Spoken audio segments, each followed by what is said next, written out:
فرمایا اللہ کے رسول کا یہ فرمان ہے، یہ حدیث رسول ہے کہ جب کوئی ظالم حکمران تخت حکومت پہ بیٹھ جائے جو شریعت کی حدیں توڑ رہا ہو، رسول اللہ کی سنت کی مخالفت کر رہا ہو اور لوگوں میں گناہ پھیلا رہا ہو، ظلم پھیلا رہا ہو، اس وقت جو اس ظلم والی حکومت کو دیکھے اس پر لازم ہے کہ وہ حق کا ساتھ دے، حق کی آواز اٹھائے اور اس ظالم کو بتائے کہ تو غلط راستے پہ چل رہا ہے۔ اور اگر وہ ظالمانہ حکومت دیکھ کر بھی ظلم کا ساتھ دے تو جو ظلم کا ساتھ دے گا، جہاں اللہ ظالم کو دوزخ میں پہنچائے گا وہاں ظالم کا ساتھ دینے والوں کو بھی پہنچائے گا۔ اور پھر فرمایا انا ابن بنت رسول اللہ فلکم فی اسوۃ، میں رسول اللہ کا نواسا ہوں، میں رسول اللہ کا جگر گوشہ ہوں، میری رگوں میں خون رسول ہے، میں باطل کو دیکھ کے اس کا ساتھ نہیں دے سکتا۔ میں اس کی مثال دے رہا ہوں، آپ دودھ پی رہے ہوں، اندر نظر آئے مکھیاں گری ہوئی ہیں، پی لیں گے؟ آپ دودھ پی رہے ہوں، دیکھیں اندر چھپکلی مری ہوئی ہے، پی لیں گے؟ آج ہی بول رہے ہیں فطرت مسخ تو نہیں ہو چکی؟ جن کی فطرت سلامت ہو، جن کے اندر انسانیت سلامت ہو، وہ پانی بھی پیتے ہیں تو دیکھ کے کہ صاف ہے یا نہیں ہے۔ آپ پانی پی رہے ہو، اندر کسی جانور کی غلاظت پڑی ہوئی ہو، پی لیں گے؟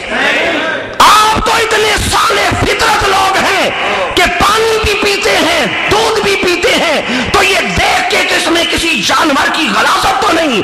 اور حسین سے مطالبہ یہ کیا جاتا ہے کہ بیعت اس کی کر لو جس کے منہ سے شراب کی بو آ رہی ہے، بیعت اس کی کر لو جس کے دربار میں شکاری کتوں کا ذکر ہو رہا ہے، بیعت اس کی کر لو جس کے دربار میں بیٹھنے والے محرمات سے نکاح کو جائز سمجھتے ہیں۔ امام عالی مقام نے فرمایا انا ابن بنت رسول اللہ، میں رسول اللہ کا نواسا ہوں، فلکم فی اسوۃ، تمہارے لیے میری زندگی میں ایک نمونہ ہے۔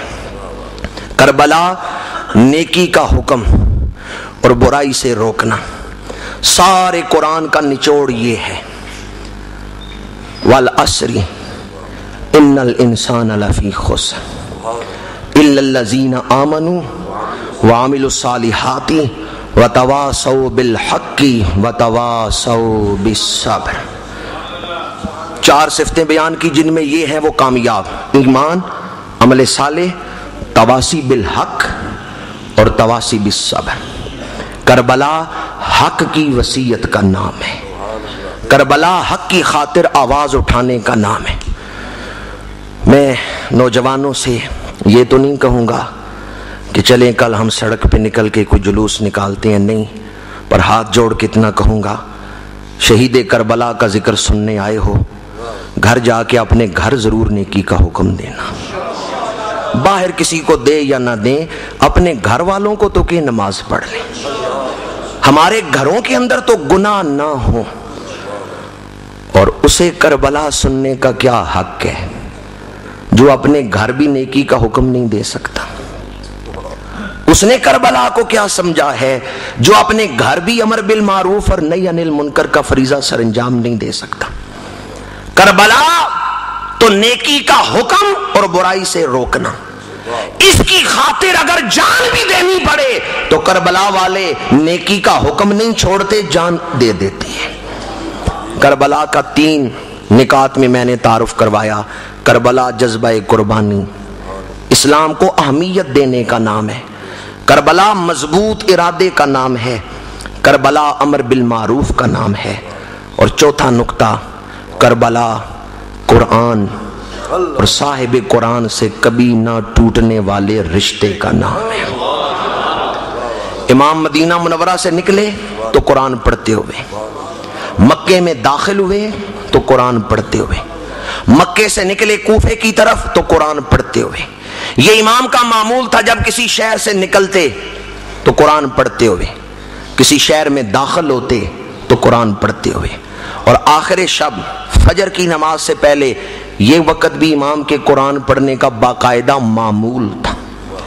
امام باقاعدہ مسلسل قرآن پڑھتے تھے، امام حافظ قرآن تھے، امام حسین قرآن مجید کے حافظ تھے۔ چلیں سارا قرآن آپ اور میں حفظ نہ کر سکیں، روزانہ ایک آیت حفظ کریں تو مہینے میں 30 آیتیں تو حفظ ہو ہی جائیں گی، سال میں کوئی 2-3 سورتیں تو حفظ کر ہی سکتے ہیں۔ کربلا قرآن اور صاحب قرآن سے کبھی نہ ٹوٹنے والا رشتہ، سر کا رشتہ تن سے دھڑ سے ٹوٹا ہے، لیکن نیزے پہ چڑھ کے بھی امام قرآن سنا رہے ہیں۔ کربلا قرآن اور صاحب قرآن سے مضبوط رشتہ۔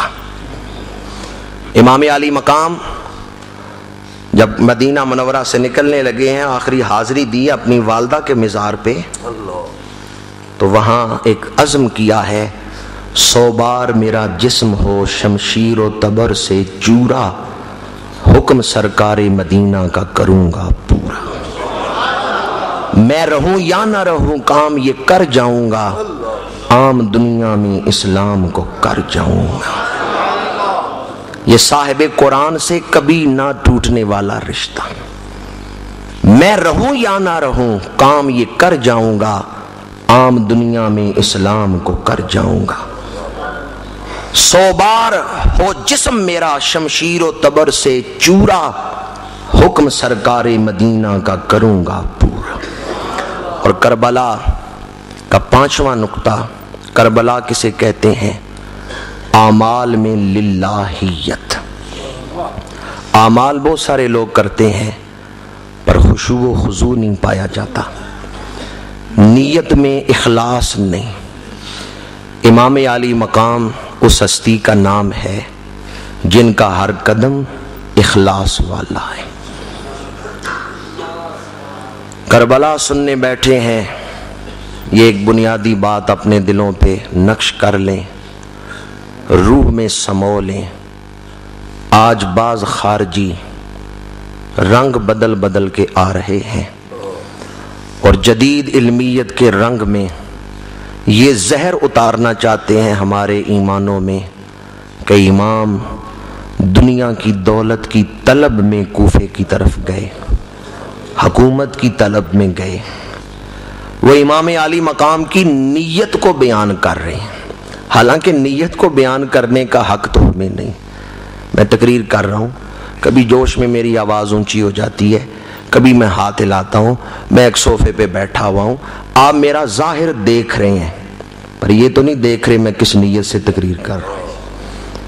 آپ میرے ظاہر کو بیان کر سکتے ہیں، جی کرسی پہ بیٹھے ہوئے تھے، جی آواز اونچی کبھی ہو جاتی، کبھی ہاتھ ہلاتے، یہ تو آپ بیان کر سکتے ہیں، پر اگر کوئی میری نیت بیان کرنا شروع کر دے، میری نیت تو اللہ جانتا ہے کہ میں کس نیت سے تقریر کر رہا ہوں۔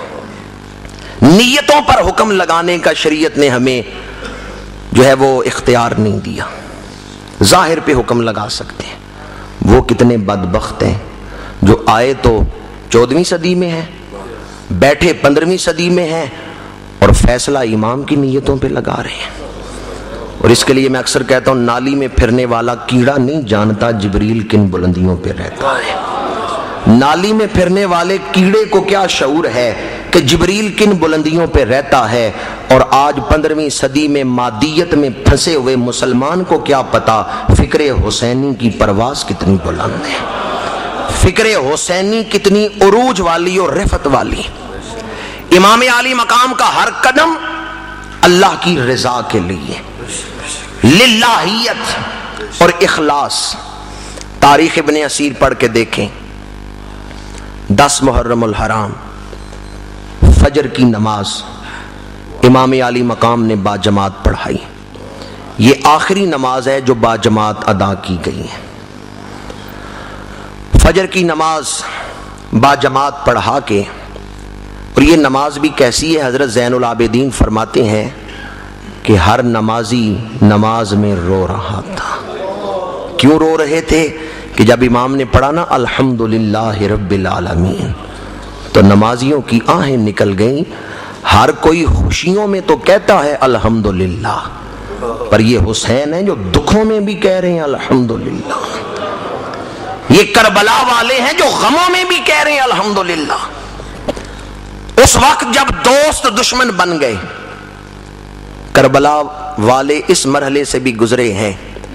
جن لوگوں نے خط لکھ کے بلایا کہ امام آئیں ہم آپ کا ساتھ دیں گے، راستے میں آنکھیں بچھائیں گے۔ وہ جنہوں نے آنکھیں بچھانے کا وعدہ کیا وہ تلواریں لے کے کھڑے ہیں۔ بھلا کوئی مہمانوں کے ساتھ بھی ایسا سلوک کرتا ہے جیسا کربلا والوں کے ساتھ ہو رہا ہے؟ امام عالی مقام نے اپنے تھیلے سے خط نکال کے ان کوفیوں کو دکھائے اور فرمایا قیس بن اشعث یہ خط تو نے لکھے، محکم بن طفیل یہ خط تو نے لکھے۔ اور یہ بیان کرتے ہوئے کلیجہ منہ کو آتا ہے کہ وہ یزیدی اتنے بے وفا ہو گئے، انہوں نے کہا حسین ہم نے یہ خط نہیں لکھے، تو جھوٹ بول رہا ہے۔ زمین پھٹ جاتی ہے یہ بیان کرتے ہوئے، کس کی طرف جھوٹ کو منسوب کیا گیا؟ جن کے خاندان پر صداقت کو فخر ہے اور ناز ہے۔ دنیا میں صداقت ہے تو اس خاندان کا فیض ہے، دنیا میں سچائی ہے تو ان کے گھر کا فیض ہے۔ اور یزیدی دنیا کی طلب میں یہاں پہنچ چکے ہیں کہ نواسہ رسول کو کہتے ہیں ہم نے خط نہیں لکھے، آپ جھوٹ بول رہے ہیں۔ امام عالی مقام نے کہا یا دہر اف لک من خلیل کم لک بالاشراق والاصیل انما الامر الی الجلیل کل حی سالک السبیل۔ اے زمانے تو بھی کیسی کروٹیں بدلتا ہے، کل تک جو دوست تھے آج دشمن بن گئے ہیں۔ میں اپنا معاملہ اپنے رب کے دربار میں پیش کرتا ہوں، ہر زندہ موت کے راستے پہ ہی چل رہا ہے۔ صرف مردوں کا قافلہ ہو، دکھ آئے تو آدمی اس کو برداشت کر لیتا ہے، لیکن اگر بہنیں بھی ساتھ ہوں، بیٹیاں بھی ساتھ ہوں اور جنگل میں دشمن گھیر لے، صرف مردوں کا قافلہ ہو تو دکھ برداشت کرنا آسان ہے، لیکن اپنی عزتیں ساتھ ہوں۔ آپ کو اپنی بہنیں بڑی پیاری ہیں، ہمیں اپنی بیٹیوں کی عزت بڑی پیاری ہے۔ شب عاشور ذرا اس بیٹی کا تو خیال کریں جو خاتون جنت کی گود میں کھیلتی رہی ہے۔ امام کے ساتھ تو وہ بیٹی ہے جو حضرت علی شیر خدا کی لخت جگر ہے۔ امام کتنی بڑی آزمائش میں ہے۔ اپنے وطن میں آدمی ہو، مصیبت آئے تو اسے برداشت کرنا آسان ہے، لیکن آدمی اپنے وطن سے دور ہو، پردیس میں مصیبت آئے تو تکلیف کا احساس بڑھ جاتا ہے۔ جن لوگوں نے کربلا پر سرسری نظر ڈالی ہے نا، وہ اس سے محروم ہیں کربلا کو سمجھنے سے۔ اگر گہرائی میں اتر کے دیکھے نا تو کلیجہ پھٹتا ہے، کتنا حوصلہ ہے امام حسین کا۔ مسجد کے نرم قالینوں پہ بیٹھ کے کربلا کو سنا جا سکتا ہے، سمجھا نہیں جا سکتا۔ امام عالی مقام سفر میں ہیں، پردے دار بیویاں ساتھ ہیں، شیر خوار بچے ساتھ ہیں، بلانے والے مکر گئے ہیں، وہ تلواریں لے کے کھڑے ہیں۔ امام عالی مقام اس وقت بھی اپنے موقف سے ہٹے نہیں، اس وقت بھی اپنے ارادے پہ قائم ہے۔ اور للہیت کا عالم کیا ہے؟ نماز پڑھانے کھڑے ہوتے ہیں، فجر کی نماز۔ حضرت زین العابدین فرماتے ہیں قدم تو ہمارے کربلا کی زمین پہ تھے، پر لگتا یوں تھا کہ سجدے عرش پہ ہو رہے ہیں۔ حضوری کے سجدے، حضوری کے سجدے، انتعبد اللہ کا انا کا ترا ہو، اس کیفیت میں ڈوبے ہوئے سجدے۔ اللہ کی عبادت یوں کر رہے ہیں کہ جیسے اس کا دیدار بھی کر رہے ہیں۔ نماز سے فارغ ہوئے، امام کی للہیت بیان کرنا چاہتا ہوں۔ امام نے لشکر ترتیب دیا، پورا لشکر پورے لشکر سے ٹکرایا ہے۔ یہ جو ایک ایک کر کے شہادتیں ہوئی ہیں یہ تو آخر میں ہوئی ہیں، جب صرف گھر کے چند افراد رہ گئے ہیں۔ شروع میں پورا لشکر پورے لشکر سے ٹکرایا۔ امام نے پیادہ اور سوار ایک ترتیب سے کھڑے کیے ہیں، خود سب سے آگے کھڑے ہوئے ہیں، اور اتمام حجت کے لیے خطبہ دیا یزیدیوں کو، دیکھو میں کون ہوں۔ اللہ اکبر کبیرہ۔ آج لوگ دعائیں مانگتے ہیں کاش کبھی خواب میں ایک جھلک ہی نظر آ جائے امام حسین کی۔ وہ کیسے لوگ تھے جو دیکھ رہے تھے پر دیکھ کے بھی کافروں والا اور بے ایمانوں والا سلوک ایمان کے ساتھ کر رہے تھے۔ امام نے فرمایا دیکھو میں کون ہوں، سید ہوں، مسافر ہوں، کئی دن سے ہوں پیاسا۔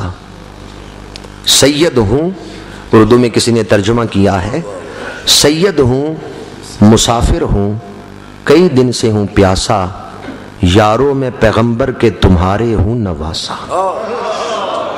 سید ہوں، مسافر ہوں، کئی دن سے ہوں پیاسا، یاروں میں پیغمبر کے تمہارے ہوں نواسا۔ میں نے شروع میں کہا کلمہ تو وہ بھی پڑھتے ہی تھے، فرمایا پہچانو تو صحیح میں کون ہوں، پھر احادیث سنائیں اور آخر میں فرمایا میرے قتل کے بعد قیامت تک کوئی قتل ایسا نہیں ہوگا جس پر اللہ میرے قتل سے زیادہ ناراض ہو۔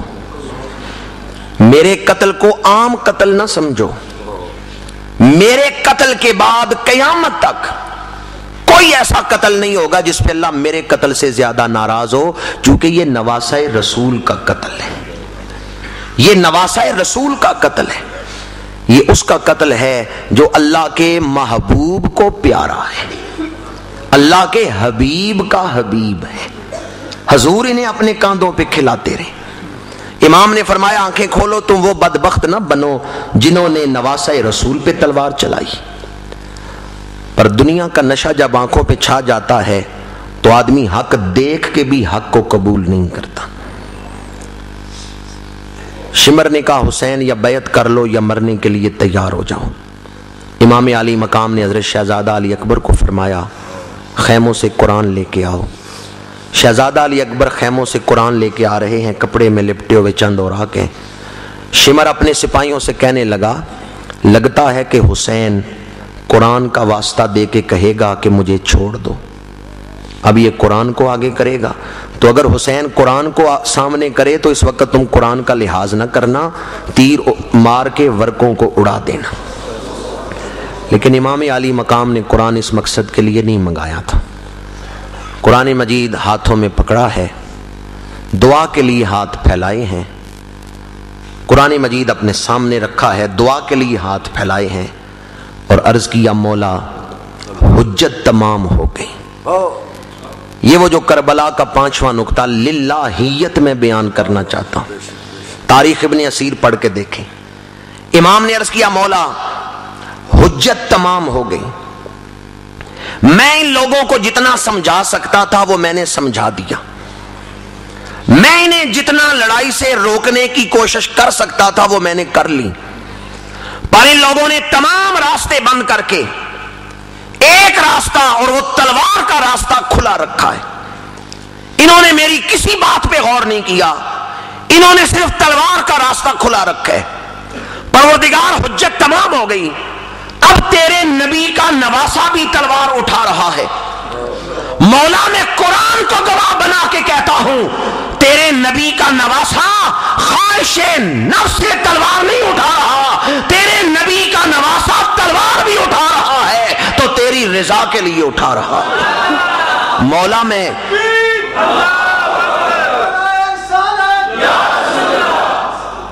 فرما عرض کیا پروردگار میں تلوار بھی اٹھا رہا ہوں تو تیری رضا کے لیے اٹھا رہا ہوں۔